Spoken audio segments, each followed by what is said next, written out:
इस समय देश में एक बड़ा सीरियस मैटर चल रहा है दो महिला ऑफिसरों के बीच में। पहली है आईपीएस रूपा मैडम, जो कि कर्नाटका की एडीजीपी हैं पुलिस की और बहुत ही हाईली रिगार्डेड ऑफिसर हैं, लेडी सिंघम कहते हैं इन्हें। और इनका ट्रांसफर हुआ है 20 साल करियर में 40 बार। और इन्होंने एक सिटिंग चीफ मिनिस्टर को भी अरेस्ट किया था, उमा भारती जी को, करप्शन के मामले में ही ना। दूसरी तरफ है आईएएस सिंदूरी मैडम। अब क्या हुआ मैटर देखते हैं।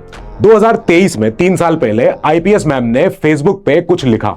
उसमें यह था जो इन्होंने लिखा कि आईएएस सिंदूरी मैडम के ऊपर करप्शन के चार्जेस हैं और साथ में आईएएस मैडम ने इनके कुछ पर्सनल फोटोज को शेयर कर दिया ऑफ बाकी आईएएस ऑफिसरों के बीच में।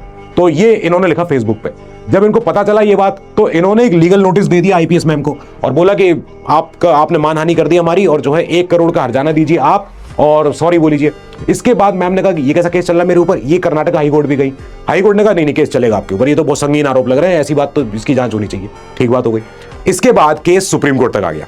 सुप्रीम कोर्ट में यहां पे जज साहब बोलते हैं 2024 में सुप्रीम कोर्ट के जजेस कह रहे हैं आप दोनों बहुत सीनियर ऑफिसर्स हो, सिस्टम का नाम खराब हो रहा है, पब्लिक मीडिया में आप लोग ऐसी बातें कर रहे हो, सुलझा लो आपस में और मैडम आप सॉरी बोल दीजिए और जो फेसबुक पे जो लिखा था आपने उसको डिलीट कर दीजिए, खत्म कीजिए बात कि नहीं।